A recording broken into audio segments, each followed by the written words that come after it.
Bismillahirrahmanirrahim. Assalamualaikum warahmatullahi wabarakatuh.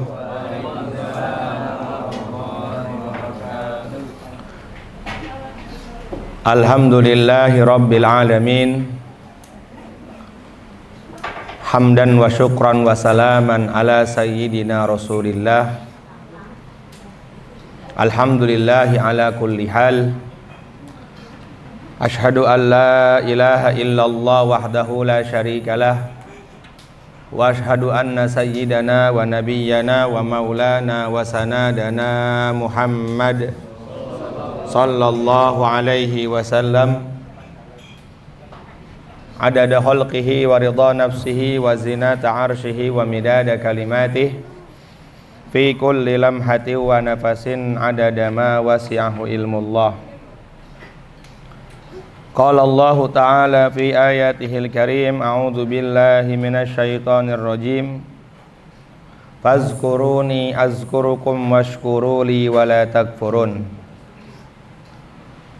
Wa qala habibunal mustafa wa rasulikal murtada sallallahu alaihi wasallam, at-ta'im asyakir bimanzilatis shaim as-sabir, atau kama jaa fil hadis. Jamaah ngaji Plo yang dimuliakan oleh Allah Subhanahu wa taala, wabil khusus kepada tuan rumah yang hari ini tidak bisa hadir karena bibinya meninggal dunia. Sebelum kita mulai, kita doakan dulu, mudah-mudahan mayitnya diterima oleh Allah Subhanahu wa taala, diampuni oleh Allah Subhanahu wa taala, dijadikan kuburnya taman dari taman-taman surganya Allah, dan dijauhkan dari azab kubur. Ala hadhihin niyah wa ala kulli niyatin salihah wa ila hadratin nabiyil mustafa. Al-Fatihah. A'udzu billahi minasy syaithanir rajim. Bismillahirrahmanirrahim. Alhamdulillahi rabbil alamin arrahmanir rahim maliki yaumiddin. Iyyaka na'budu wa iyyaka nasta'in ihdinas siratal mustaqim siratal ladzina an'amta 'alaihim ghairil maghdubi 'alaihim waladdallin. Amin. Teman-teman yang dimuliakan oleh Allah Subhanahu wa taala, pada malam hari yang berbahagia ini hendaknya kita senantiasa menampakkan rasa gembira kita kepada Allah Jalla wa'ala yang banyak sekali memberikan nikmat kepada kita. Nikmat yang Allah berikan kepada kita ini tidak akan pernah bisa kita bayar. Jangankan untuk membayarnya, menghitungnya saja kita tidak akan pernah bisa. Allah Subhanahu wa taala berfirman, wa in ta'uddu ni'matallahi la tuhsuha. Jadi jangankan untuk membayar, ngitungnya aja kita udah nggak mampu kita. Tapi karena kita sebagai manusia yang sering lupanya kepada nikmat, akhirnya Allah Subhanahu wa taala jadikan kita sebagai orang-orang yang dengan nikmat tersebut kita nggak pernah syukur. Padahal dari mulai bangun tidur sampai sekarang ini sudah berapa juta nikmat yang Allah berikan kepada kita. Nikmat bisa melihat, nikmat bisa mendengar, nikmat bisa duduk dalam majelis ilmu, nikmat bisa dikumpulkan dengan teman-teman yang soleh. Ini adalah nikmat yang sangat besar. Dari banyak nikmat yang Allah berikan kepada kita ini, nikmat tertingginya adalah iman. Kalau seumpama Allah Subhanahu wa taala sayang kepada hambanya, maka Allah Subhanahu wa taala akan menetapkan iman dalam hatinya. Dan ini adalah nikmat tertinggi di antara nikmat-nikmat yang lain. Sebagaimana yang mulia baginda Nabi Agung Muhammad sallallahu alaihi wasallam, beliau bersabda, innallaha yu'tid dunya ala man yuhibbuhu wa man lam yuhib walakin yu'tiddin ala man yuhibbuhu. Jadi Rasulullah sallallahu alaihi wasallam bersabda, sesungguhnya Allah Subhanahu wa taala memberikan dunia kepada siapa saja. Semuanya dapat dunia tanpa dipilah-pilih, tanpa dibatasi. Semua dapat nikmat dunia. Karena memang dunia itu Allah ciptakan ya buat khidmat kepada hambanya Allah.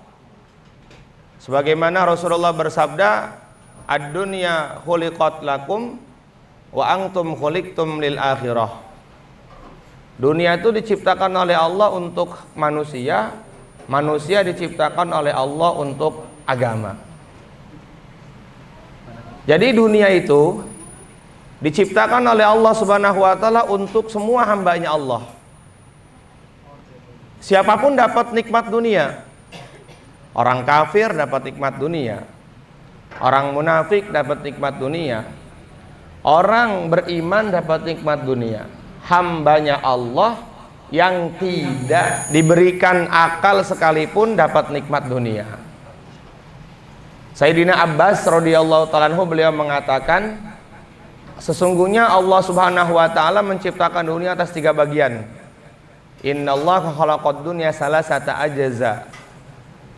Sesungguhnya Allah Subhanahu wa taala menciptakan dunia atas 3 bagian. Allah khalaqad dunya salasata ajza. Sesungguhnya Allah Subhanahu wa taala menciptakan dunia atas 3 bagian. Bagian pertamanya zuz'un lil kafir. Bagian pertamanya dunia itu Allah ciptakan buat orang-orang kafir. Wa juz'un lil munafik. Bagian keduanya buat orang-orang munafik. Wa juz'un lil mu'min. Kenapa Allah jadikan yang ketiga itu orang beriman? Karena Allah Subhanahu wa taala sangat paham dunia ini di hadapan Allah nggak ada artinya. Makanya seorang ulama mengatakan, man talabad dunya wa arafaha faqad akhta'at tariqal jannah. Barang siapa yang sudah tahu hinanya dunia dan dia masih mencarinya, maka dia tersesat dari jalan menuju surga. Itu kalau teman-teman baca Fadilah Sedekah, itu kita setiap pagi dinasihatin oleh Maulana Muhammad Zakaria dan ngambil nasihat dari ulama-ulama yang lain tentang bagaimana hinanya dunia. Bagian pertamanya, dunia itu Allah Subhanahu wa taala ciptakan buat orang kafir. Apa tujuannya? Lil kafir yatamatta. Buat orang kafir dunia itu senda gurau, main-main, kesenangan aja. Jadi di ini termasuk salah satu dari sifat rahmannya Allah. Jadi Allah kasih dulu kesenangan di dunia karena dia nanti akan menjadi bahan bakarnya api neraka. Waquduhan nasu wal hijarah uiddat lil kafirin. Dan sungguh bahan bakarnya api neraka adalah manusia dan batu. Manusia di sini adalah orang yang tidak taat kepada Allah, yang menyekutukan Allah Subhanahu wa taala. Kalau orang beriman tuh selagi dalam dirinya ada kalimat la ilaha illallah dan dia melakukan dosa besar, nanti kalaupun nanti dia dimasukkan ke dalam neraka, nggak selama-lamanya. Dia akan digerus di neraka dan dia akan dikembalikan oleh Allah ke tempat asalnya di surganya Allah Subhanahu wa taala. Kemudian bagian keduanya, dunia itu Allah ciptakan buat orang munafik. Walil munafik yatazayyan. Buat orang munafik dunia itu senda gurau aja. Jadi amalnya itu amal main-main aja. Walil mu'min sijnun. Dan buat orang beriman dunia itu adalah penjara. Kenapa dikatakan penjara? Karena kita ini hidup harus punya contoh. Contohnya adalah Rasulullah Sallallahu Alaihi Wasallam. Dalam hal apapun kita ini harus mengikuti contoh yang baik. Kemarin Maulana Ali Mahfudzi mengatakan mengikuti Nabi itu ada dua keadaan. Ada keadaan zohir, kita ikut Nabi. Ada keadaan batin, kita ikut Nabi. Nah, kalau dalam kita hidup ikut Nabi ini, mengikuti gayanya Rasulullah, zohirnya kita ikut Nabi, batinnya juga kita ikut Nabi, maka balasannya Allah Subhanahu wa Ta'ala akan cinta kepada orang tersebut. Dan Allah Subhanahu wa Ta'ala berfirman, "Qul in kuntum tuhibbunallaha fattabi'uni yuhibbukumullah." Hai Muhammad, katakanlah kepada mereka yang mengaku cinta kepada aku dan kamu, maka wajib mengikuti gaya hidup kamu. 24 jam. Zahirnya Nabi kita ikuti 24 jam. Cara berpakaiannya Nabi, tidurnya Nabi, berjalannya Nabi, bagaimana ketika Nabi masuk ke dalam kamar mandi, bagaimana ketika Nabi beliau makan, bagaimana Nabi ketika bersama para istri-istrinya Nabi, bagaimana Nabi ketika dengan anak-anaknya. Nah, di antara amaliyahnya Nabi itu adalah mengagungkan atau memuliakan anak.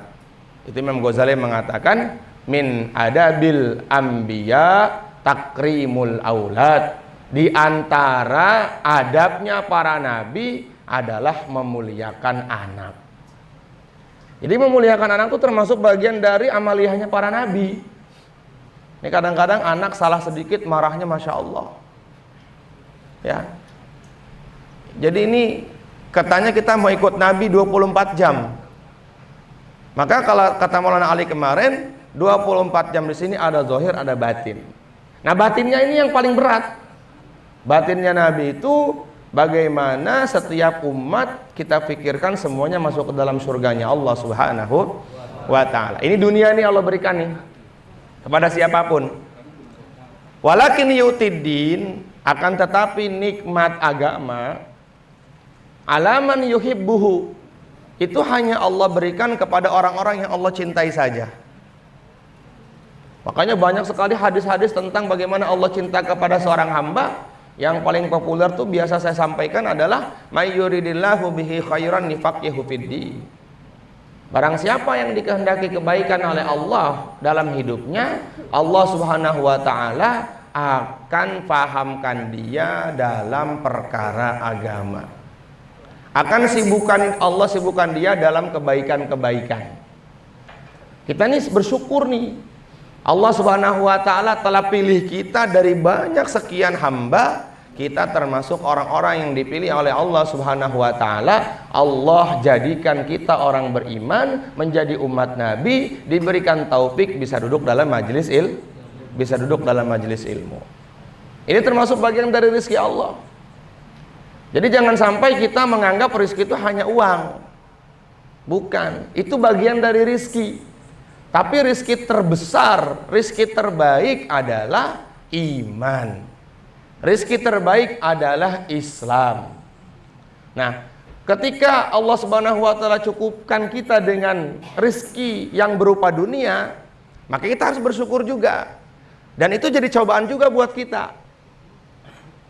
Datangnya dunia kepada kita itu bisa jadi cobaan buat kita, ya. Bagaimana kalau seumpama dunia datang kepada kita, bagaimana hati kita nih dengan dunia tersebut? Kalau orang dikasih dunia berlebih, dunianya datang kepadanya, tetapi dia melupakan agamanya, berarti itu musibah buat dirinya. Dan itu disebut dengan istidraj. Istidraj itu nikmat ya, azab yang berupa nikmat. Kelihatannya punya dunia nih, kelihatannya beli mobil baru, kelihatannya proyeknya lagi jalan, kelihatannya. Tapi ketika itu ya, dari situ Allah ingin menjauhkan dirinya dari ketaatan kepada Allah, maka itu azab yang Allah Subhanahu wa Ta'ala berikan di dunia sebelum dia ke akhirat. Allah Subhanahu wa Ta'ala berfirman, "Falamma nasu ma dzukkiru bihi fatahna 'alaihim abwaaba kulli syai'." Falamma nasu ma dzukkiru bihi. Ketika mereka lupa dari nikmat yang telah aku berikan kepadanya, nikmat yang telah aku sampaikan kepadanya, ma dzukkiru bihi. Mereka menganggap ini saya dapat kerja begini, saya dapat hasil ini nih karena saya kerja, karena saya banyak teman, karena saya begini, karena saya begitu. Jadi dia tidak melibatkan Allah dalam keadaan, dalam kehidupannya.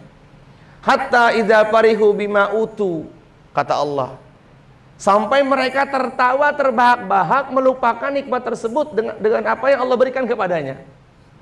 Tiba-tiba kata Allah, akhadnahum baghtatan fa idzahum mublisun.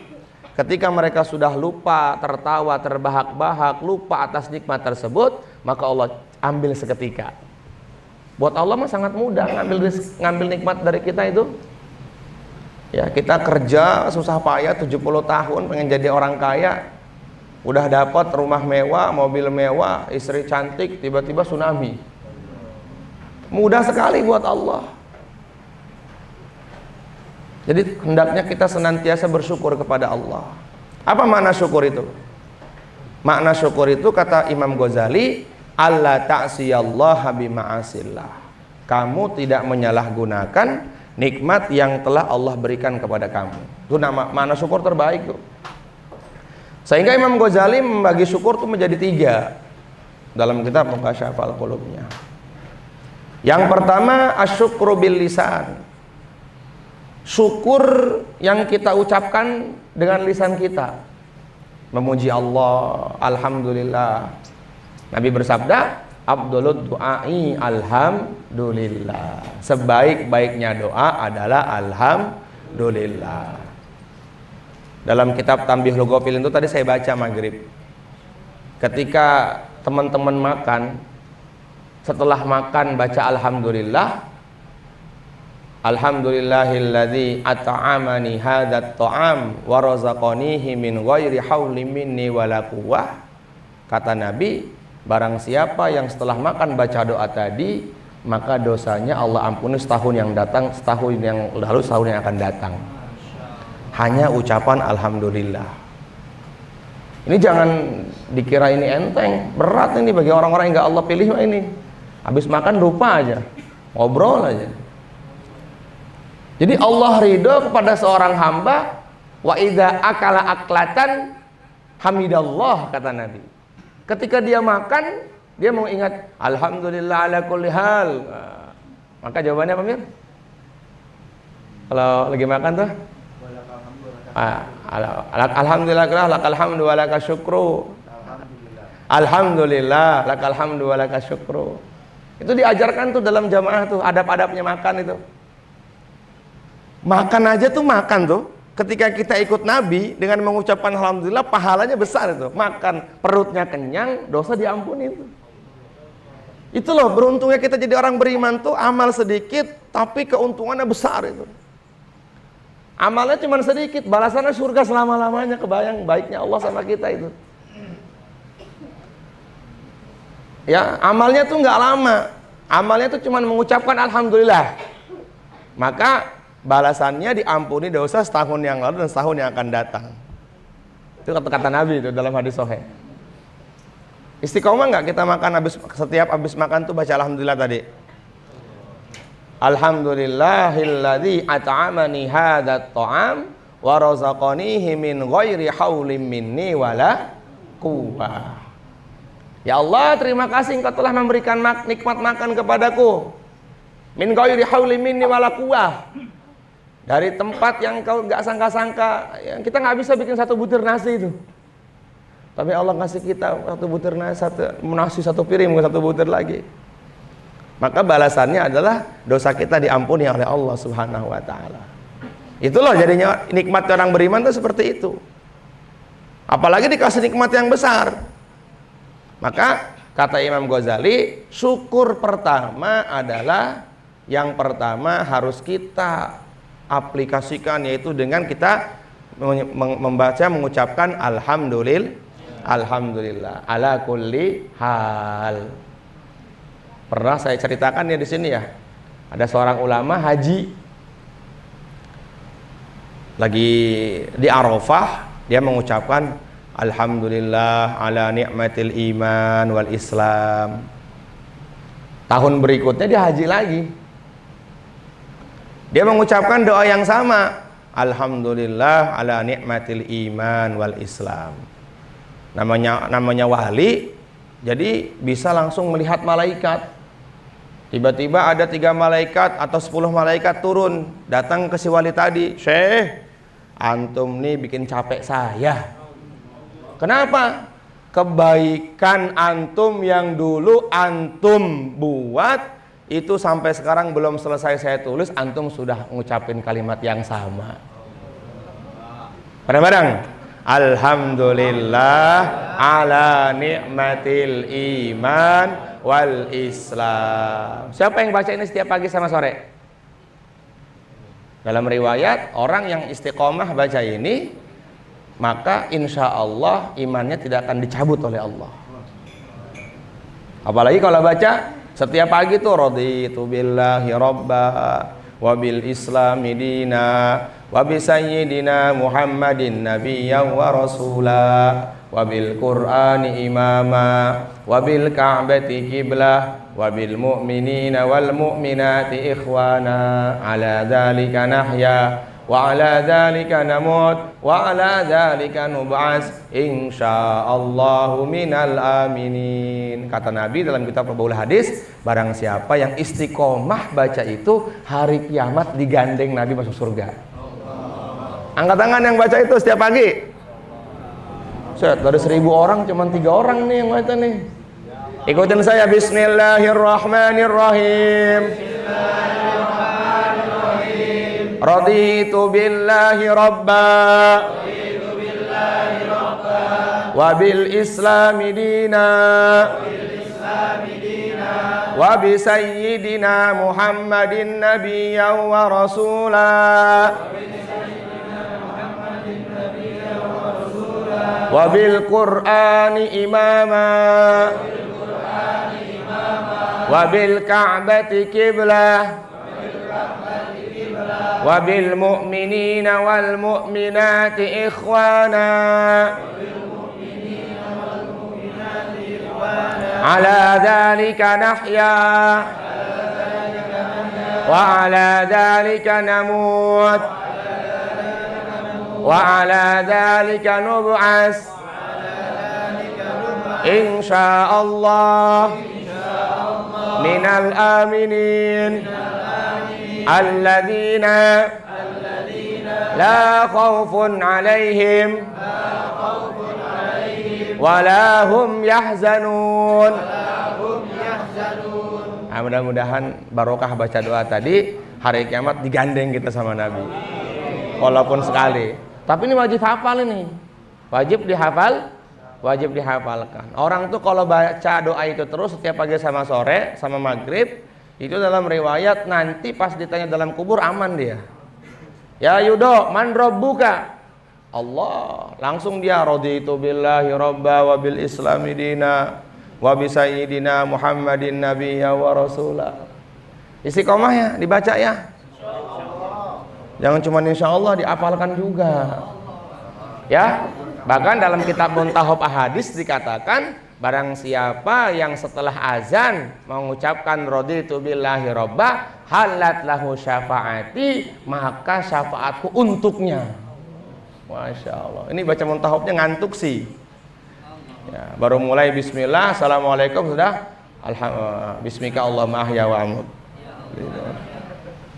kukuh istighosah tidur ya. Teman-teman yang dimuliakan oleh Allah Subhanahu wa taala, maka keadaan kita di dunia ini semuanya adalah ujian. Dunia datang kepada kita ujian, dunia tidak datang kepada kita juga ujian. Maka bagaimana kita menyikapi dunia itu datang kepada kita, bagaimana sikap kita? Maka di sini kita ada 4. Imam Ghazali mengatakan itu ada 4. Sebenarnya hatinya itu yang bagaimana tuh? Keadaan hatinya tuh seperti apa? Ya, dari 3 pekan kemarin tuh kita bahas tentang hati. Jadi kalau hatinya itu seseorang tuh baik, maka akan baik seluruhnya. Kalau hatinya itu rusak, maka akan rusak semuanya. Maka keadaan pertama ketika Allah Subhanahu wa taala memberikan dunia kepadanya itu, yang pertama adalah al-halatul ula wa hiya al-ulya ayyakuna bihaitsu law atahul mal la karahahu wa ta'adda bihi wa haraba min akhdi mubghadan. Yang pertama, keadaan yang paling tinggi. Jadi tidak punya dunia, dia tidak mencari, giliran datang dunia kepadanya dia nangis. Keadaan yang paling tinggi itu, yang kemarin Gus Yusuf sampaikan itu. Ya, ketika dia tidak punya dunia, dia nggak cari itu. Kalau dunia datang kepadanya dia nangis, ngapain dunia datang kepada saya, ini bikin masalah aja. Kayaknya untuk tingkatan pertama kita nggak ada di sini. Ya, ada nggak Mir? Menyikapi hati ketika datang dunia, atau bagaimana keperasaan hati kita ini? Kan sebenarnya hati aja kan, dalam fadilah sedekah itu kan yang membedakan itu kan hati aja.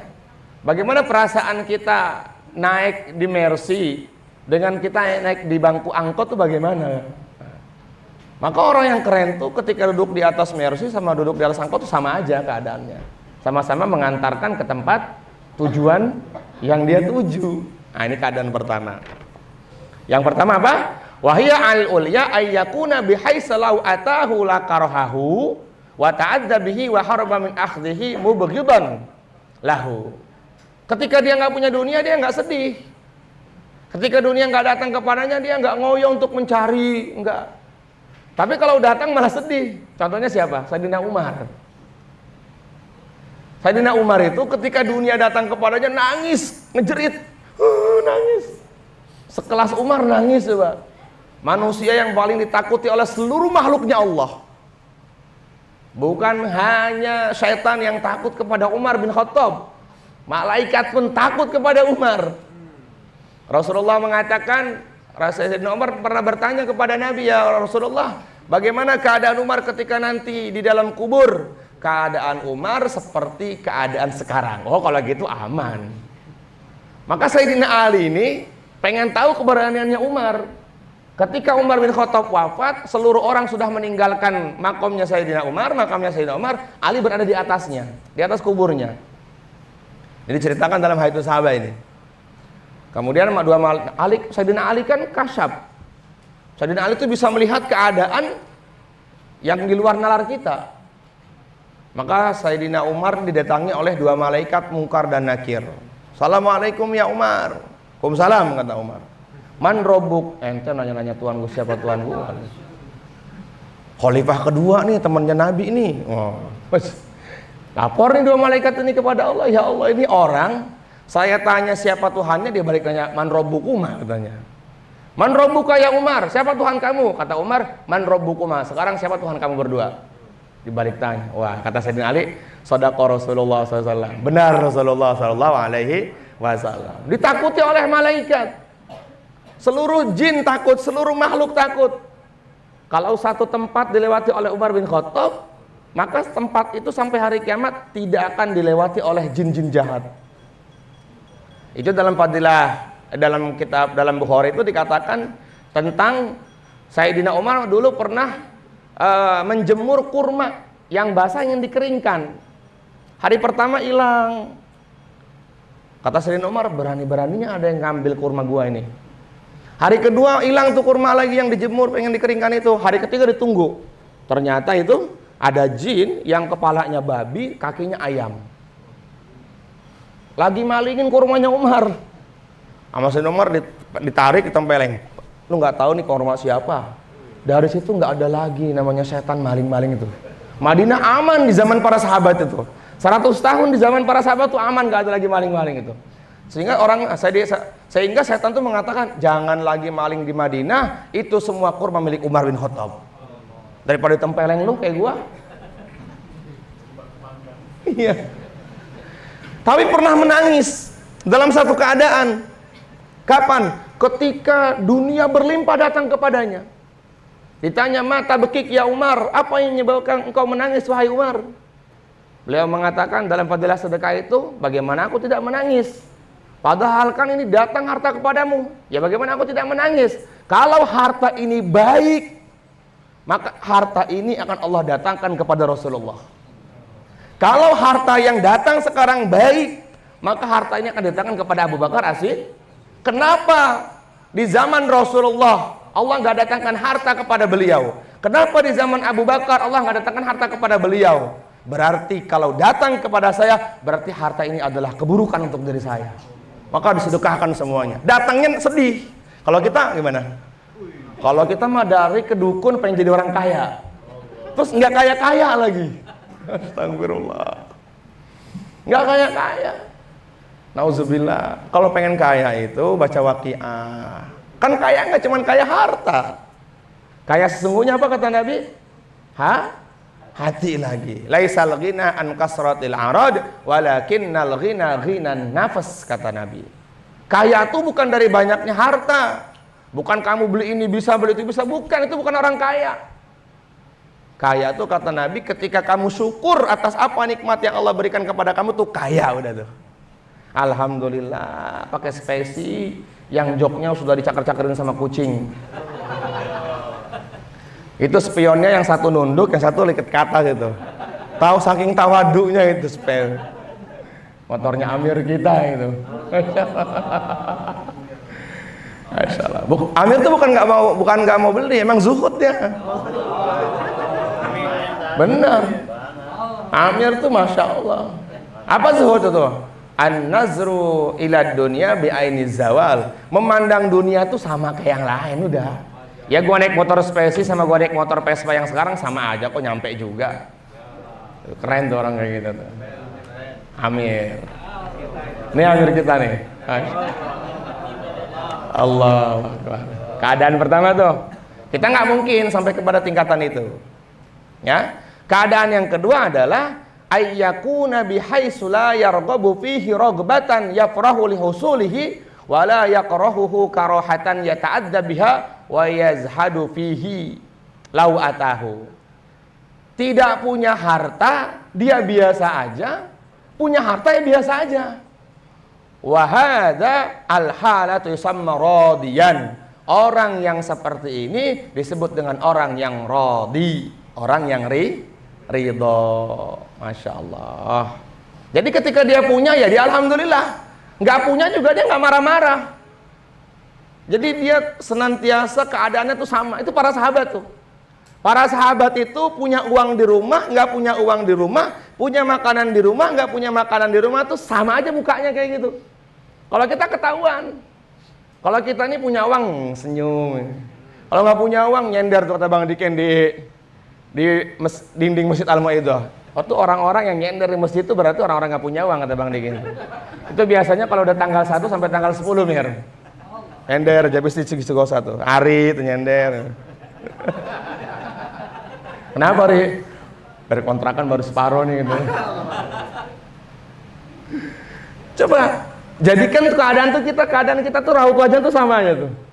Masya Allah. Nah lagi-lagi contohnya adalah para sahabat. Makanya Imam Malik mengatakan, beliau mengatakan umat ini tidak akan pernah bisa dicetak menjadi umat baik sebelum mengikuti keadaannya sahabat. Para sahabat itu keadaannya itu sudah mendapatkan ridha Allah sebelum mereka berjumpa dengan Allah. Ya. Para sahabat itu sudah mendapatkan salam langsung dari Allah sebelum beliau berjumpa dengan Allah. Abu Bakar As-Siddiq disalami oleh Allah. Sayyidina Khadijah Al-Kubra disalami oleh Allah Subhanahu wa taala. Ada salah satu sahabat yang karena kecintaannya kepada Nabi, maka Allah turun sampai pahtazzas sama, arasnya Allah bergetar. Wa may yuti'illaha war rasul fa ulaika ma'al ladzina an'ama Allahu 'alaihim minan nabiyyin was-siddiqin wasyuhada'i was-shalihin wa hasuna ulaika rafiqa. Dzalikal fadlu minallahi wa kafaa billahi 'alima. Namanya Sayyidina Sauban radhiyallahu taala anhu. Sayyidina Sauban ini kalau dekat Nabi sehat, Mir.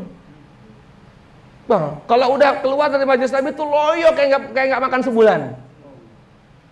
Sampai akhirnya para sahabat mengadukan kepada Rasulullah, ya Rasulullah, Sauban ini kalau dekat Tuhan tuh benar-benar gemuk badannya, sehat. Tapi kalau udah keluar dari majelis tuan ini loyo lagi, dia nggak semangat hidup. Dipanggil ta'al ya soban ta'al. Abika maradun am asabaka ya am asabaka ya su'ban? Kamu sakit? Enggak ya Rasulullah. Apa yang menyebabkan kamu loyo begini dalam hidup ini? Ya Rasulullah, saya mengetahui engkau akan masuk ke dalam surga fi rutbatin duna rutbatin, di surga tertinggi. Bahkan nabi-nabi yang dahulu pun kalah dengan surgamu ya Rasulullah. Bagaimana keadaan saya ya Rasulullah? Saya akan masuk surga, tetapi saya akan di paling bawah surga saya Rasulullah. Itu karena kecintaannya Sayyidina Su'ban kepada Nabi itu, fahtadzas sama. Itu tiba-tiba arsy Allah bergetar, wur. Jibril datang membawa satu ayat itu tadi. Wahai Muhammad, sampaikan kepada Su'ban bahwasanya Allah telah ridha kepada Su'ban, nanti Su'ban akan masuk surga bersamamu. Kecintaannya Su'ban kepada Rasulullah sallallahu alaihi wasallam. Jadi sama keadaannya. Para sahabat tuh loyo ketika tidak amal. Kalau kita loyo kalau nggak punya uang. Benar ya? Iya. Kalau giliran kaya lupa sama Allah nih. Kalau giliran proyeknya diambil satu, nggak tembus, nggak ada tanda tangan lagi, baru ke masjid, bawa tasbih.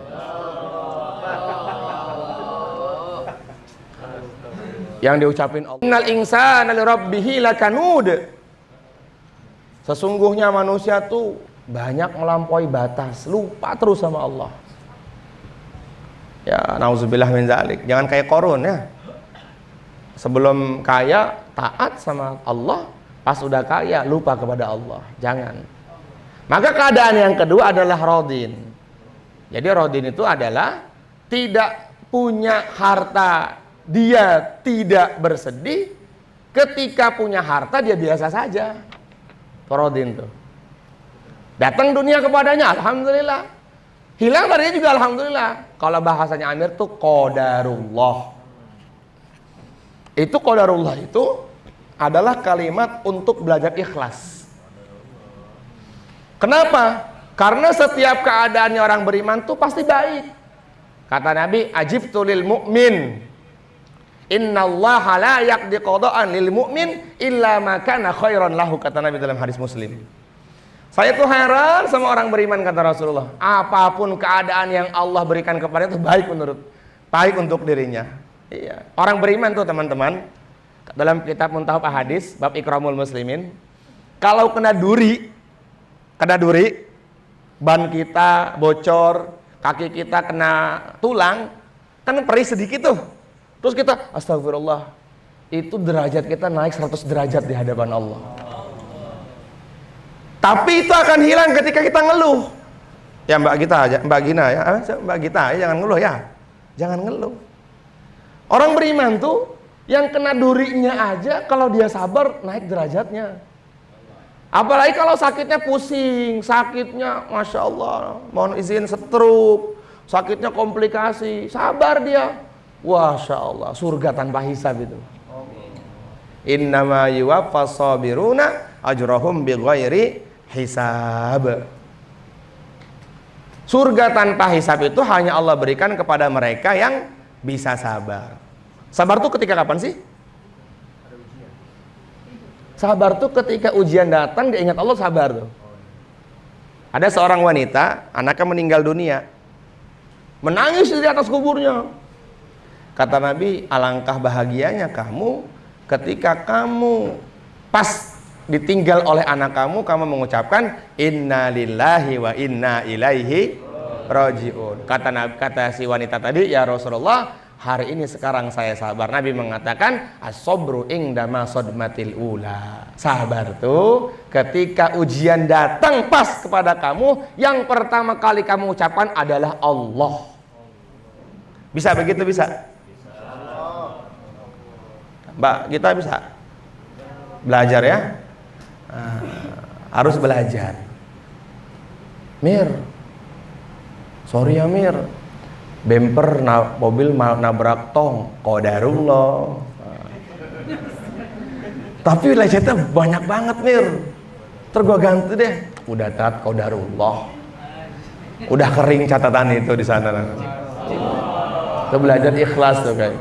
Mir, kalau kita kan mobil lecet sedikit, kan pas lagi ada anak di situ, makannya main sepeda jangan di pinggir mobil, karena mobil bapak kan, bahal nih belinya nih, wah. Nauzubillah min zalik, seperti itu tuh. Jadi untuk belajar ikhlas tuh saya dapat dari Amir tuh udah, apapun yang terjadi kepada kita tuh ucapkan qadarullah. Bener, apapun yang menimpa kepada kita tuh udah qadarullah. Itu nanti kita kena sadar diri tuh. Oh iya ya, udah takdir Allah subhanahu. Udah, bismillah lah, udahlah aman lah. Nah, jadi nggak marah-marah kita. Tapi kalau yang diucapkan pertama kali, aduh gimana sih lu, udah tuh bakal kepikiran terus tuh. Tidur kepikiran, bangun tidur kepikiran, bilang lagi sama istri, makanya jangan dipinjemin mobil sama orang kan. Istrinya juga begitu lagi. La ilaha illallah. Kemudian yang ketiga, keadaan yang ketiga adalah keadaan hati seorang mukmin itu ketika dunia datang kepadanya, ayyakuna wujudul mali ahabba ilaihi min adamihi li raghbati lahu fihi walakin lam yablugh min raghbatihi ayyan hada li talabihi. Yaitu jadi sama dunia datang kepadanya ya, dia alhamdulillah nggak punya, misalnya nggak punya ya, dia nggak nyari. Nah, ketika dunia datang kepadanya dia alhamdulillah, dan ketika dunia hilang darinya atau dia nggak punya, dia nggak nyari. Jadi ya udahlah, menunggu takdir Allah Subhanahu wa taala aja. Ya, menunggu takdir Allah Subhanahu wa taala. Ini kita juga belum bisa kayak gini nih. Kalau kita mah dunia kita cari terus. Ya, dunia kita cari terus. Maka keadaan yang ketiga ini berat lagi, susah. Nah, ketika dunia datang kepadanya dia alhamdulillah dan dia tidak mencari dan dia suka dengan dunia, tetapi dia tidak mengalahkan takazahnya itu. Nah, kalau kemarin keterangan Gus Yusuf dong. Ya, makanya yang seperti ini disebut dengan apa? Qani', yaitu qana. Ada berapa kemarin tingkatannya? Kalau di sini kan ada 4 ya. Cuman kemarin Gus Yusuf tuh ngejelasin dari yang paling 4. Yang 4 haris, yang kedua adalah zahid, yang ketiga qani, yang keempat baru rodin. Rodin ya, rodin mustaghna. Jadi ridho atas ketetapan Allah Subhanahu wa taala. Nah ini qani nih. Jadi ketika dikasih, ya alhamdulillah. Kalau nggak dikasih dia nggak nyari. Kalaupun dia ingin mencarinya, dia tidak mengalahkan akhiratnya. Itu namanya qanaah tuh. Jangan sampai ini mah Masya Allah ngaji sampai ditinggal, nggak keluar 3 hari lagi. Apa? Nauzubillah. Jadi seperti itu keadaan yang ketiga. Terus keadaan yang keempat yaitu baru harisun, rakus. Ya, punyanya menyusahkan, nggak punyanya juga bikin susah. Nah, toma nih kayak gini nih. Nauzubillah min zalik. Toma tuh bahaya. Ya, tadi saya ngaji sama Kiai Uzeron, di sini dikatakan keterangan Kiai Uzeron tadi, di sini dikatakan beliau dari Ihya, ya, wadillul abdi lima walahu izun, kehinaan seorang hamba, menghinakan diri, seorang hamba apabila menghinakan diri di hadapan Tuhannya itu adalah kemuliaan. Tapi wasyaqwa ila ghairi dillun, dan seorang hamba ketika menghinakan diri kepada selain Allah itu adalah kehancuran. Ya, ketika kita ngeluh kepada selain Allah itu adalah kehinaan. Ketika kita ngeluh kepada Allah itu adalah kemuliaan. Itu kata keterangan Ki Uzeron dari bab yang sama. Maknanya bagaimana?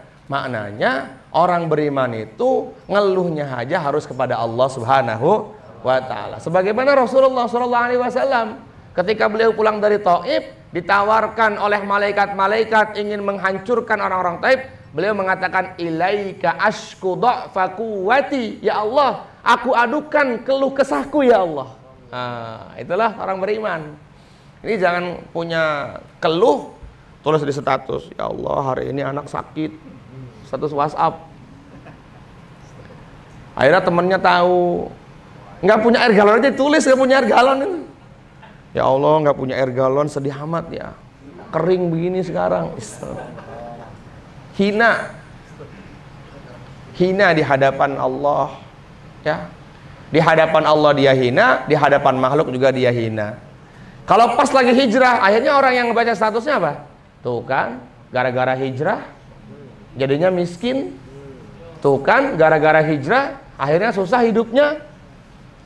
Nah, maka jangan sampai kita mengadukan keluh kesah kita kepada selain Allah. Kita harus adukan kepada Allah Subhanahu wa ta'ala. Makanya di antara pesannya Sayyidina Ali itu 5. Mani'tamada 'alan nas malla. Barang siapa yang menggantungkan segala hajatnya kepada manusia, kecewa. Benar ya? Mir, nanti ukur ya tanah yang di sono. Siap. Ya, giliran udah diukur, kayaknya dapat titat nih, ya, misalnya gitu. Nggak dikabar-kabarin lagi. Ternyata misalnya mungkin Amir kejauhan, dia sama orang lain. Itu rasa hati itu Masya Allah. Kalau nggak qadarullah Mir ya. Kalau nggak qadarullah itu bahaya tuh Mir. Jadi jangan punya harapan kepada manusia, ya. Jangan punya harapan kepada manusia.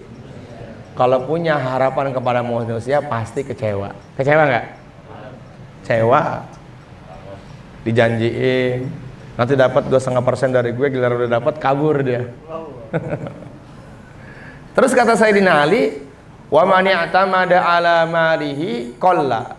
Barang siapa yang menganggap dengan hartanya dia bahagia, yang membuat susah nanti hartanya sendiri tuh.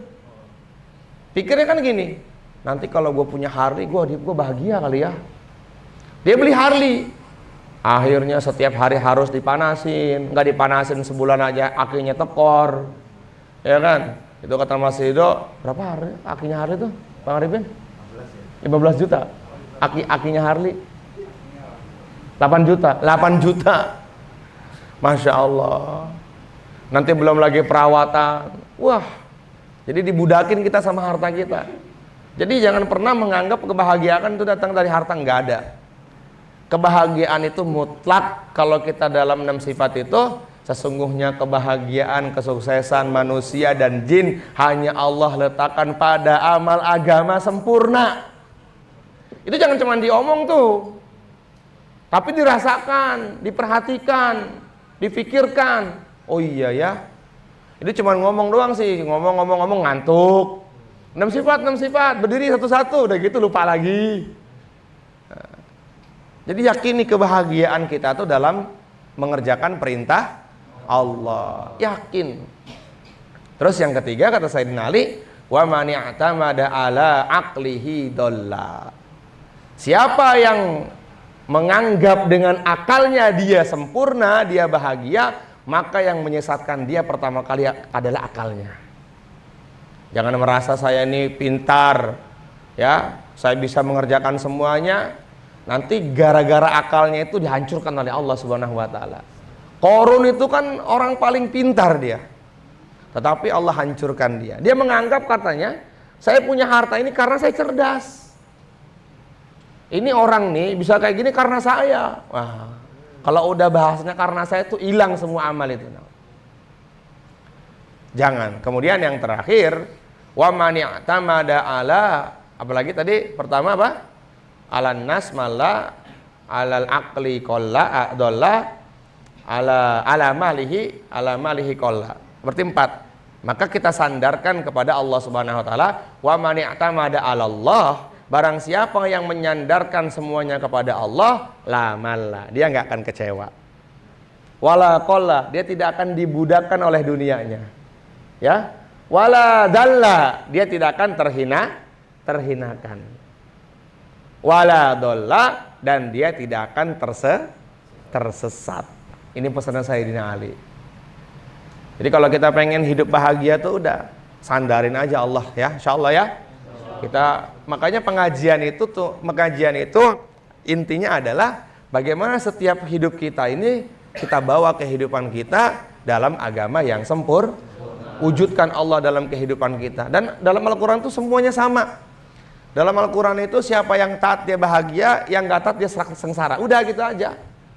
Ya, dan janjinya Allah tuh semuanya kepada orang yang taat, kepada orang yang nggak taat. Diulang-ulang aja itu. Dari mulai Al-Baqarah sampai An-Nas itu diulang-ulang. Orang taat dia bahagia, orang yang nggak taat dia sengsara. Orang yang ikut Nabi dia bahagia, orang yang nggak ikut Nabi dia sengsara. Nah, untuk mendapatkan kebahagiaan itu kita harus suhbatus sholihin, sering kumpul dengan orang-orang soleh, karena iman kita ini iman suasana. Iman kita ini iman suasana. Kalau lagi suasananya baik-baik, nanti pas lagi suasananya jelek, jadi jelek juga iman kita nih. Maka kita terakhir, ada 2 perkara yang Nabi ajarkan kepada kita. Yang pertama bersyukur atas semua nikmat yang Allah berikan kepada kita, bersabar atas ujian yang menimpa kepada kita. Ini aja nih. Orang ini kalau bisa bawa 2 perkara ini dalam hidupnya, maka insya Allah hidupnya akan mendapatkan ridhonya Allah Subhanahu wa ta'ala. Insya Allah ya.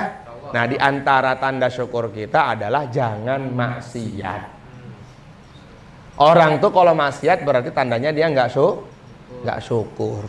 Dikasih nafas sama Allah, dipelihara oleh Allah, dijaga oleh Allah, diberi rezeki oleh Allah, kok berani-beraninya maksiat coba. Kalau nggak kurang ajar tuh orang. Makanya fitnah terbesar yang menimpa kepada umat ini adalah tidak taatnya seorang hamba kepada Allah Subhanahu wa ta'ala. Kalau kita punya anak buah, sudah kita baik sama dia, ya kan, kita cukupin semua kebutuhannya, kok dia kita panggil nggak mau datang, gimana rasa hati kita ini? Masya Allah. Allah Subhanahu wa ta'ala itu nggak gitu ternyata. Walaupun hambanya itu durjana, durhaka, Allah mengatakan, ya bena Adam, hai anak Adam, innaka ma da'autani wa rajautani ghafartu laka.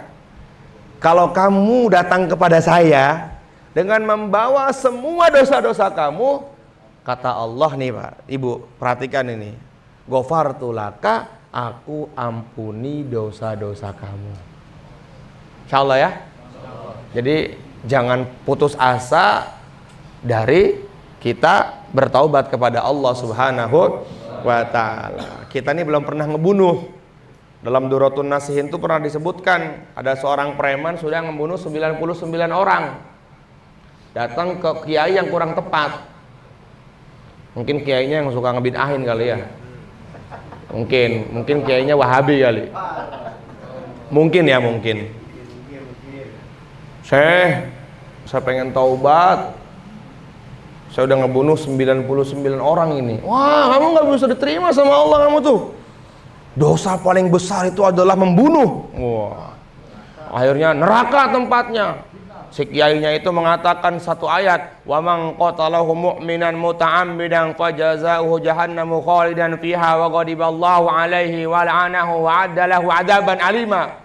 Kata dia, barang siapa yang membunuh orang beriman tanpa adanya sebab, maka dia akan dimasukkan ke dalam neraka selama-lamanya, dibenci oleh Allah, dibakar oleh Allah. Kesel si preman itu, udahlah biar 100 pas dibunuh juga tuh kiainya itu. Ini gara-garanya datang ke kiai kurang tepat. Ketawa. Jalan lagi dia sambil pengen taubat dalam dirinya nih. Ya kan di sini belum ada yang ngebunuh kan? Ada yang ngebunuh, angkat tangan coba. Ngebunuh nyamuk kali. Abang ngebunuh tikus.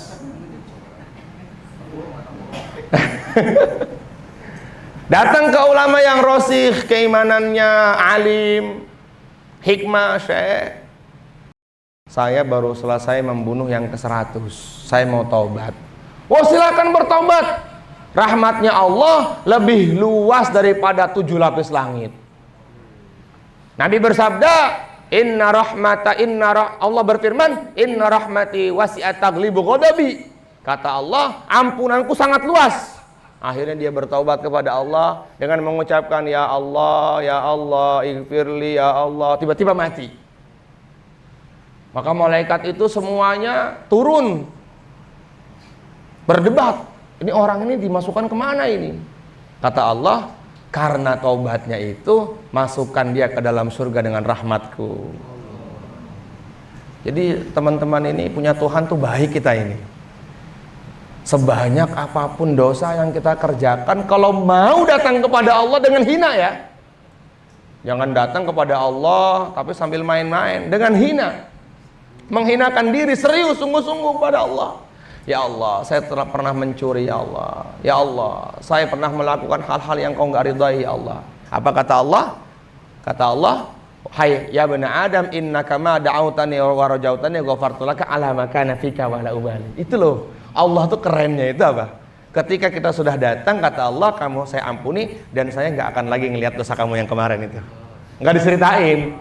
Kalau seumpama Bang Ami punya masalah sama Amir nih, ya kan, minta maaf nih udah Bang Ami ke Amir nih, nggak ketemu sama Ami itu 7 tahun nih Bang, nggak ketemu lagi. Terus ketemu sama saya, lu masih ingat Ami tak? Masih. Lu kan pernah punya masalah tuh sama gua tuh. Padahal udah 7 tahun itu. Tapi kalau Allah nggak alama kana fika wala ubali, maka teman-teman silakan bertobat kepada Allah Subhanahu wa ta'ala. Kita sandarkan hidup kita kepada Allah. Insyaallah ya. Man wajadallah wajada kulla syai' wa man faqadallah faqada kulla syai'. Barang siapa yang mendapatkan Allah mendapatkan semuanya, barang siapa kehilangan Allah kehilangan semuanya. Titik. Udah. Likulli syai'in idza faraqtahu iwadun, kata para ulama.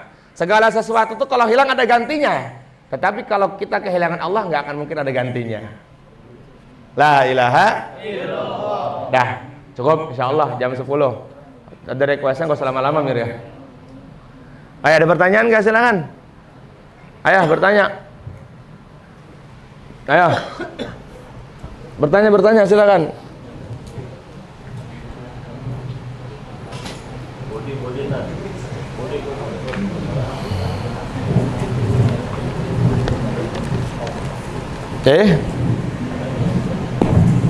Nggak ada? Cukup? Ayo ya. Ibu-ibu bertanya nggak?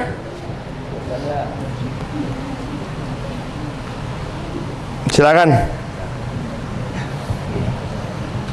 Mbak Gita mau bertanya. Nah itu kasih mic-nya Mbak Gita.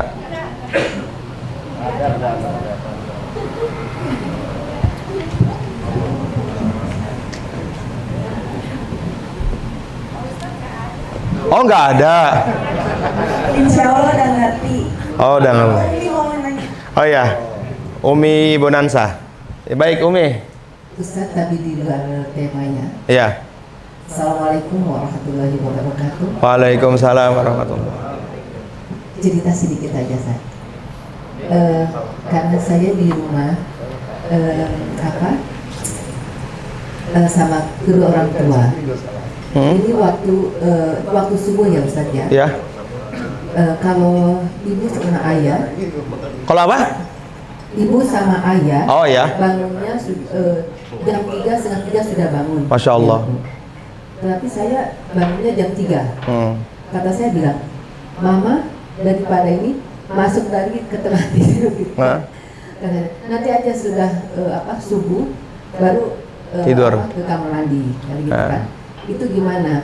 Jadi kayak melarang kedua orang tua saya untuk beribadah, itu bagaimana?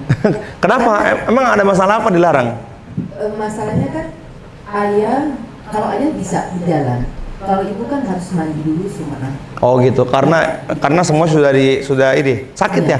Iya. Neneknya Bonansa sakit ya? Sakit. Oh Masya Allah. Itu bagaimana? Ya kalau seumpama ibunya Umi, neneknya Bonansa itu mau seperti itu nggak jadi masalah. Dan sebenarnya kan itu uzur juga kan, itu kan nggak jadi masalah juga. Jadi mungkin khawatirnya Umi takutnya kalau bangun jam 3 takutnya malah pipis lagi ya, sehingga nanti kerjanya double, kerjanya 2 kali gitu. Nah, kalau pengen mujahadah sih ya kerjanya 2 kali kalau pengen mujahadah. Tapi gini, yang penting nyaman buat Umi aja, itu nggak jadi masalah kok ya, itu nggak jadi masalah. Jadi nggak apa-apa neneknya Bonansa keluarnya pas adzan subuh ya nggak jadi masalah seperti itu. Wallahu a'lam, nggak jadi masalah, aman. Nggak, dan itu nggak dosa juga buat Umi, karena kan sendiri kan di sana kan ya, nggak ada lagi yang lain kan. Oh ya, Masya Allah, nggak apa-apa Insya Allah. Itu kalau puasa nggak? Itu kakek sama nenek puasa? Iya. Full. Masya Allah, luar biasa ya. Padahal itu sudah. Sholatnya juga nggak mau tinggal. Sholatnya nggak mau tinggal juga. Aman, Masya Allah. Itu ladang pahala buat Umi ya. Khidmat buat orang tua. kata Imam kata ini saya nggak tahu hadis apa perkataannya tabiin saya lupa. Al-barru liwalidayhi la yumkinu maitatassu. Kalau nggak salah hadis ini, orang yang berkhidmat ikhlas karena Allah kepada orang tuanya, maka dipastikan oleh Allah langsung dia tidak akan mati dalam keadaan su'ul khotimah. Ya, jadi teman-teman di sini yang punya orang tua, khidmat sama orang tuanya, senangkan dia, Allah senangkan kita. Ya, bahagiakan dia, Allah bahagiakan kita. Khidmat, ya, jangan pernah ngeluh berkhidmat kepada orang tua. Hatta dia kafir, walaupun dia orang kafir. Ya, Nabi Ibrahim alaihissalatu wassalam, ketika beliau dikeluarkan dari kobaran api, yang pertama kali ditanya siapa? Bapaknya. Bagaimana keadaan ayahku? Padahal yang melemparkan dalam riwayat itu ke dalam kobaran api adalah bapaknya langsung, ayahnya langsung. Maka Asma binti Abu Bakar, istrinya Abu Bakar yang tidak ikut hijrah kan ditalak sama Abu Bakar karena dia masih kafir. Rindu, seorang ibu rindu kepada Sayyidatina Asma, kepada anaknya. Dia lapor kepada Rasulullah, ya Rasulullah, ibuku mengirimkan surat kepadaku, dia ingin bertemu denganku. Apa kata Nabi? Berbaktilah kepadanya, berikan hadiah kepadanya. Datang ke Madinah, ke tempatnya Sayyidatina Asma binti Abu Bakar, ya, mantan istrinya Sayyidina Abu Bakar, diberikan hadiah. Maka ibunya bertanya, ini ya yang diajarkan dalam Islam. Antarkan aku kepada Muhammad, asyhadu alla ilaha illallah wa asyhadu anna Muhammadar Rasulullah. Itulah barokahnya khidmat, barokahnya akhlak. Hati-hati teman-teman juga kalau punya orang tua yang sudah lanjut usia dan kita nggak mau khidmat, maka Allah akan susahkan hidup kita. Nauzubillah min zalik.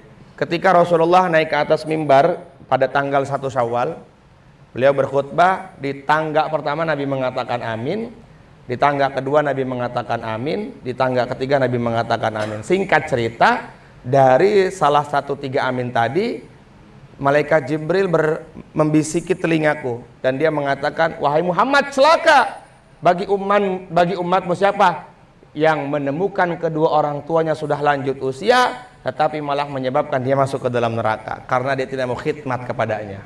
Insya Allah ya, khidmat. Apalagi membersihkan kotorannya, dipangku dengan senang hati. Masya Allah, la yumkinu maitatassu. Ini insya Allah isar, ini insya Allah hadis. Maka bisa dipastikan langsung Allah, pasti dia tidak akan mati dalam keadaan su'ul khotimah. Tapi sebaliknya, Sayyidina Hasan Al-Basri beliau mengatakan, man ahzana walidayhi faqad aqahuma finnar. Barang siapa yang pernah membuat ibunya meneteskan air mata karena kesusahannya dia, karena kenakalannya dia, dan dia nggak taubat, maka bisa dipastikan tempatnya neraka jahanam, walaupun dia ahli sholat, ahli ibadah, ahli tahajud, ahli segala-galanya. Minta maaf, sekarang sudah mau masuk Ramadan, ya. Silakan minta maaf kepada orang tua kita semuanya, ya, insya Allah ya. Baik, Umi, mudah-mudahan Allah terima amal Umi. Terima kasih. Sama-sama. Waalaikumsalam warahmatullahi. Salam buat kakek neneknya Bonansa. Baik, ada lagi nggak? Baik, nah itu boleh dipindahkan ke sebelah kiri.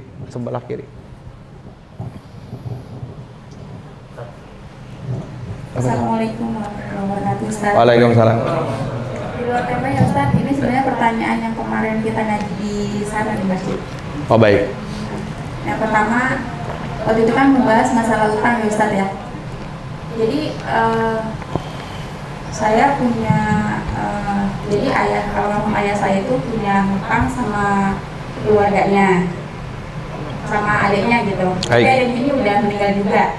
Kemudian pada saat mau silaturahmi ke rumah adiknya itu kan ada anaknya ini ketemu kita nih cuek gitu Ustaz. Nah terus kita nih mau lihat dari depan Ustaz, apakah ke anaknya aja tapi dia cuek, atau kita serahkan ke masjid tapi pakai nama itu adiknya mama gitu. Baik. Ya.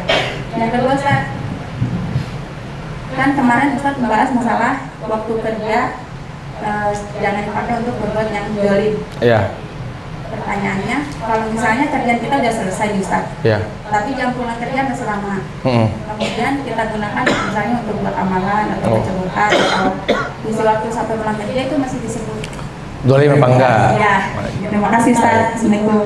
Waalaikumsalam warahmatullah. Pertanyaan yang pertama itu nggak boleh kalau masih ada ahli warisnya kita sedekah atas nama si mayit, nggak boleh. Walaupun dia cuek sama kita bayar, karena utang itu adalah hak warisnya si mayit. Nah, jadi kalau seumpama dia cuek nggak apa-apa ya, kita datang aja, assalamualaikum, sebagai bawa hadiah. Nih, orang tua saya dulu pernah punya utang sama bapak kamu, misalnya 1 juta, ini saya mau bayar. Insya Allah dengan begitu nanti dia akan baik sama kita. Siapa sih yang nggak baik ketika dikasih duit? Ya kan? Nah, seperti itu. Jadi yang dikatakan oleh Imam Muslim adalah kita boleh bersedekah atas nama mayit. Misalnya kita punya utang, ya. Kemudian orang itu udah nggak tahu kemana nih, nggak tahu kemana perginya ini. Nah, kita boleh menggantinya dengan bersedekah ke masjid atas nama si mayit. Ya Allah, saya bersedekah ini niatnya ingin membayar hutang. Tapi nanti ketika pas ketemu sama ahli warisnya, dia minta atau dia nggak tahu tapi kita tahu, ya kita berikan karena masih ada haknya ahli waris. Paham ya di sini ya? Dan hutang itu wajib dibayar. Nabi SAW tidak mau menyolatkan orang yang punya hutang. Satu masa Rasulullah SAW dipanggil oleh para sahabat. Ada seorang sahabat yang meninggal dunia, maka Abu Bakar disolatkan.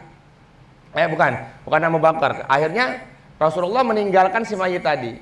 Maka Abu Qatadah radhiyallahu ta'ala anhu datang kepada Nabi, ya Rasulullah, nanti saya yang akan melunasi hutangnya. Akhirnya Nabi kembali mau menyolatkan. Sampai 3 hari itu utang belum dibayar. Nabi panggil Sayyidina Abu Qatadah. Aku melihat dia sedang diazab dalam neraka jahanam karena hutangnya. Segera lunasan. Maka sama Sayyidina Abu Qatadah dilunasi. Nabi mengatakan sekarang sedang didinginkan oleh Allah, dia akan dimasukkan ke dalam surga. Saking pentingnya hutang. Nabi bersabda dalam hadis sahih, kullu dzammin yughfar illa dain. Semua dosa diampunin kecuali satu, hutang. Nabi bersabda dalam kitab Muntahab Hadis, barang siapa yang punya utang dan dia niat membayarnya, Allah akan kirimkan malaikat untuk membantunya, tapi niat bayar. Barang siapa yang punya hutang, nggak ada niat membayarnya, selama hidupnya sampai dia mati dimiskinkan oleh Allah.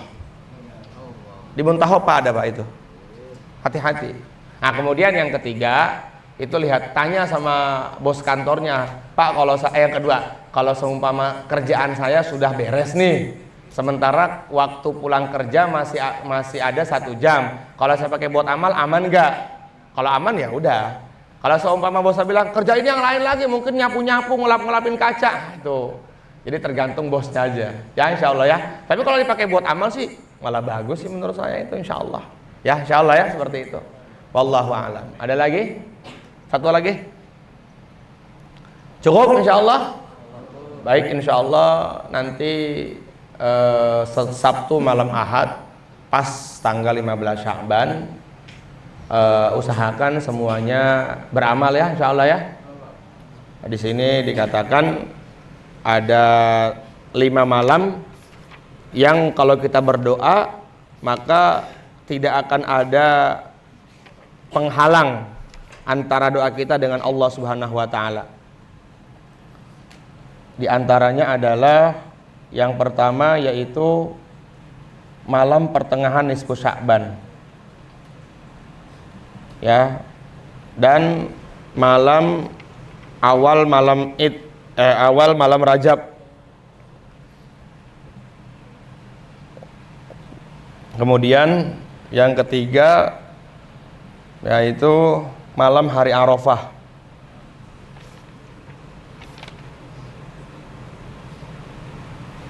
Terus malam hari raya Idul Fitri, malam hari raya Idul Adha.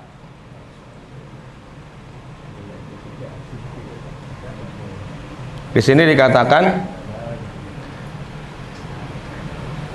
innalil malaikati fis sama lailatal idan kama annalil muslimina fil ardi yaumil id. Jadi malam nisfu Sya'ban itu adalah malam hari rayanya para malaikat.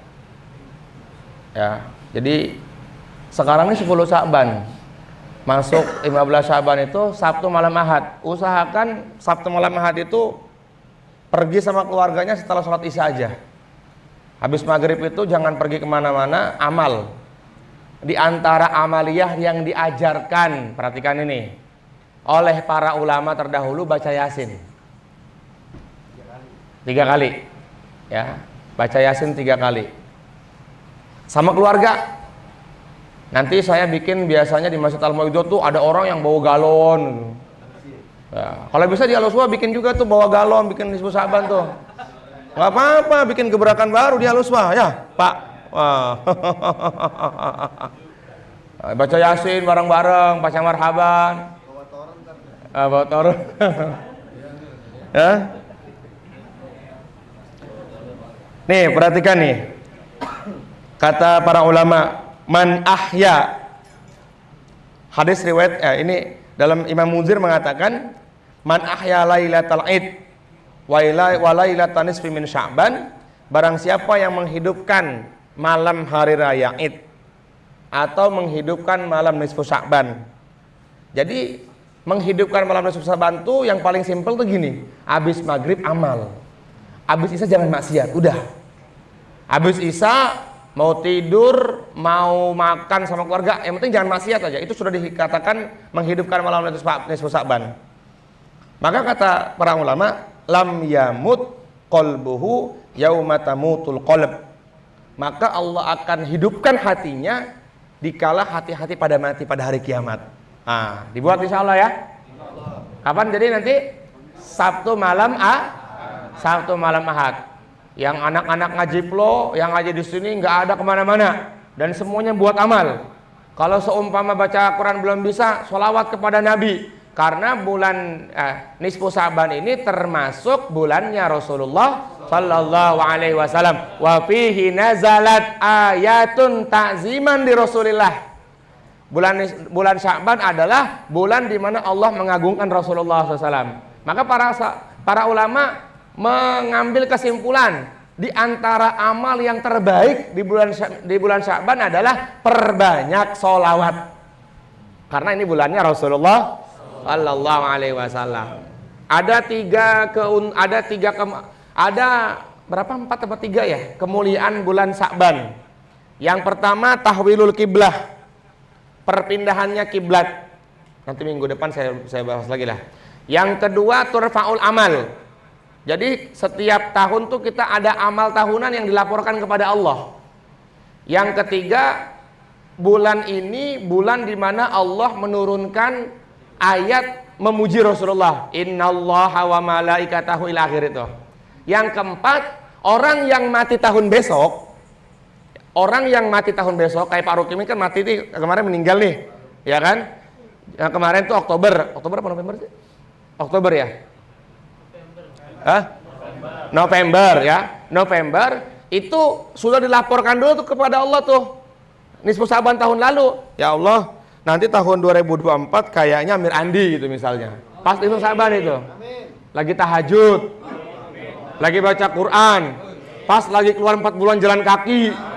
Wow. Itu mah gua aja Mir kalau gitu Mir. Doanya buat saya itu. Jadi nisfu Sa'ban itu laporan kematian seluruh anak Adam untuk tahun berikutnya. Makanya kata para ulama, karena ini adalah laporan untuk mati tahun depan, usahakan kita malam itu amal. Pas diangkat, kayaknya Iqbal mau mati tahun besok ya Allah. Ya kan? Oke kalau gitu. Oke, siap. Pas lagi amal. Siapa insya Allah ya? Kalau panjang umur, minggu besok saya akan jelaskan tentang keutamaan Sya'ban dalam kitabnya.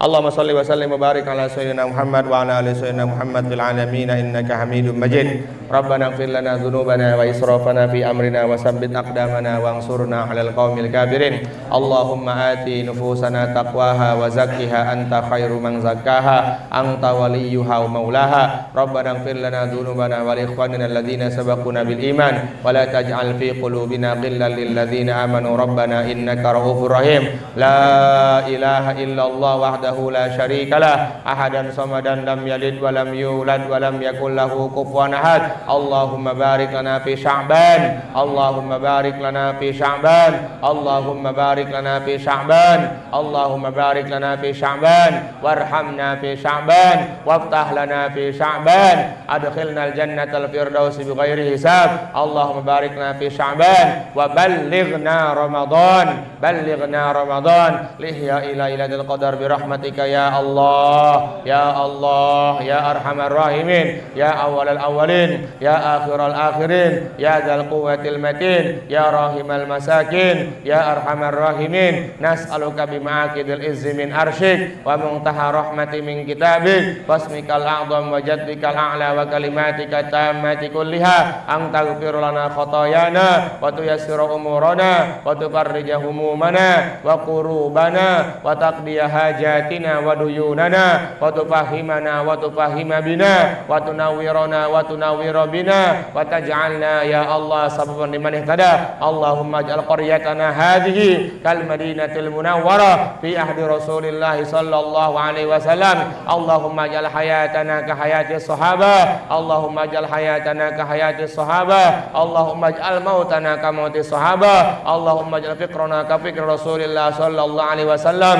Allahumma la taj'alid dunya akbar hammina wa la mablagha ilmina wa la tusallit alaina man la yakhafuka fina wa la yarhamuna. Allahumma zalzil aqdamahum, zalzil aqdamahum, syattid samlahum wa la tuballighum amalahum. Allahumma ansur ikhwanana al-muslimina fi Palestin wa ansuril mujahidina fi Palestin wa ansurid da'ina fi Palestin wa ansuril mustada'afina fi Palestin. Allahumma ansur ikhwanana al-muslimina fi kulli makan wa ansuril mujahidina fi kulli makan. Barik lana ya Allah birahmatika ya arhamar rahimin. Allahumma ati nufusana taqwaha wa zakkiha anta khairu man zakkaha anta waliyuha maulaha. Allahumma zidna wa la tanqusna, akrimna wa la tuhinna, wasturna wa la tabduhna, atina wa la tusir alaina. Ilaika rabbi fahabbibna wa ila salil a'mali fawafiqna wa ila adaika adai rasulika fangsurna. Rabbana atina fid dunya hasanah wa fil akhirati hasanah wa qina adzabannar. Wa sallallahu ala sayyidina Muhammad walhamdulillahi rabbil alamin.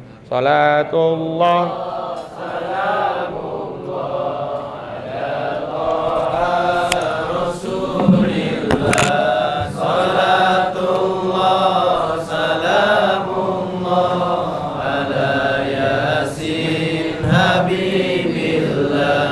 tawasalna bi bismillah wa bil hadi rasulillah wa kulli mujahidin lillahi hadil badri ya Allah. Mohon maaf lahir batin. Subhanallah wa bihamdihi, subhanallah wa bihamdika, asyhadu an la ilaha illa anta, astaghfiruka wa atubu ilaik. Assalamualaikum warahmatullahi wabarakatuh. Waalaikumsalam.